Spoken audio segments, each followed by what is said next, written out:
20 Juli 1969. Hari yang akan selalu dikenang dalam sejarah umat manusia. Tanggal yang terukir dalam sejarah menjadi simbol dari pencapaian luar biasa. Dunia menyaksikan dengan napas tertahan saat Neil Armstrong menuruni modul bulan Apollo 11. Momen yang mengubah segalanya. Itu adalah satu langkah kecil untuk manusia, satu lompatan raksasa untuk umat manusia katanya. Kata-kata yang akan selalu dikenang.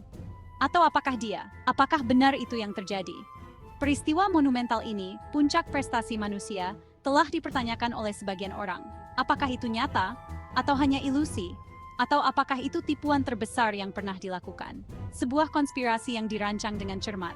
Misi Apollo 11 adalah puncak dari penelitian, pengembangan, dan perlombaan ruang angkasa yang sengit melawan Uni Soviet selama bertahun-tahun.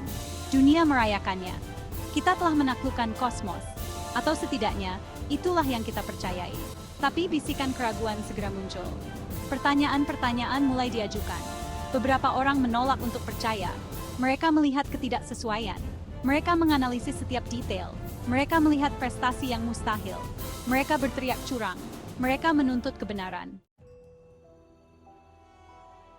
Gagasan bahwa pendaratan di bulan itu palsu, tampaknya tidak masuk akal. Mengapa ada orang yang meragukan peristiwa sepenting itu? Beberapa percaya itu adalah langkah politik. Apakah itu cara untuk menegaskan dominasi Amerika selama Perang Dingin? Apakah itu taktik untuk mengalihkan perhatian dari Perang Vietnam? Yang lain menunjukkan keterbatasan teknologi saat itu. Bisakah kita benar-benar mengirim manusia ke bulan dengan teknologi tahun 1960-an? Jawabannya bagi sebagian orang adalah tidak.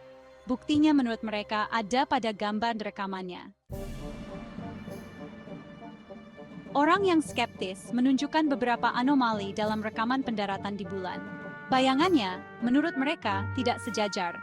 Ini menunjukkan pencahayaan buatan di studio. Bendera Amerika yang ditanam dengan bangga di permukaan bulan tampak berkibar tertiup angin, tapi tidak ada udara, tidak ada angin di bulan. Dan kemudian ada jejak kaki, terawetkan dengan sempurna di debu bulan. Bagaimana mungkin, tanya mereka, padahal tidak ada kelembapan untuk menahan bentuknya. Pertanyaan-pertanyaan ini yang tidak terjawab, memicu konspirasi.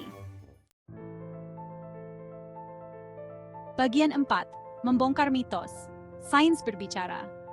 Dalam bagian ini, kita akan mengupas tuntas berbagai mitos yang sering kali disalahpahami oleh masyarakat. Para ilmuwan dan ahli telah berulang kali membantah klaim ini.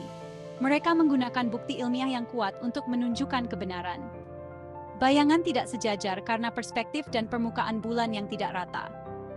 Ini adalah fenomena yang dapat dijelaskan dengan prinsip dasar fisika dan optik. Bendera tampak berkibar karena digantung pada tiang teleskopik, yang dirancang untuk memberikan ilusi angin. Dan jejak kakinya. Jejak kaki itu adalah bukti nyata dari keberadaan manusia di bulan. Debu bulan, tidak seperti debu bumi, halus dan kohesif, memungkinkannya untuk menahan bentuk. Ini adalah salah satu karakteristik unik dari permukaan bulan. Bukti yang menentang tipuan pendaratan di bulan sangat banyak.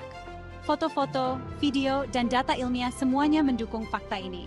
Verifikasi independen dari negara lain, banyaknya orang yang terlibat dalam program Apollo, dan kemajuan selanjutnya dalam eksplorasi ruang angkasa, semuanya mengarah pada satu kesimpulan. Kita mendarat di bulan. Ini adalah pencapaian besar umat manusia yang tidak bisa disangkal.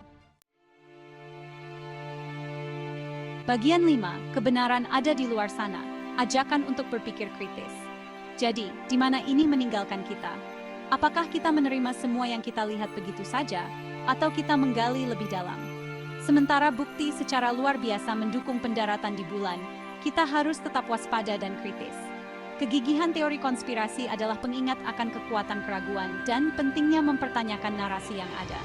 Ini menggarisbawahi pentingnya berpikir kritis dan mempertanyakan apa yang kita lihat dan dengar, tidak hanya menerima informasi begitu saja. Pendaratan di bulan, nyata atau palsu, terus memicu perdebatan dan mencetuskan imajinasi kita. Ini adalah topik yang tidak pernah kehilangan daya tariknya, selalu mengundang diskusi dan spekulasi. Itu mengingatkan kita pada kapasitas pikiran manusia yang tak terbatas, baik untuk mencapai yang luar biasa maupun untuk mempertanyakan segalanya. Pikiran kita mampu meraih prestasi besar, tetapi juga harus selalu siap untuk menguji dan mengevaluasi. Kebenaran, seperti biasa, ada di luar sana, menunggu untuk ditemukan. Terserah kita masing-masing untuk mencarinya, dengan pikiran terbuka dan kritis.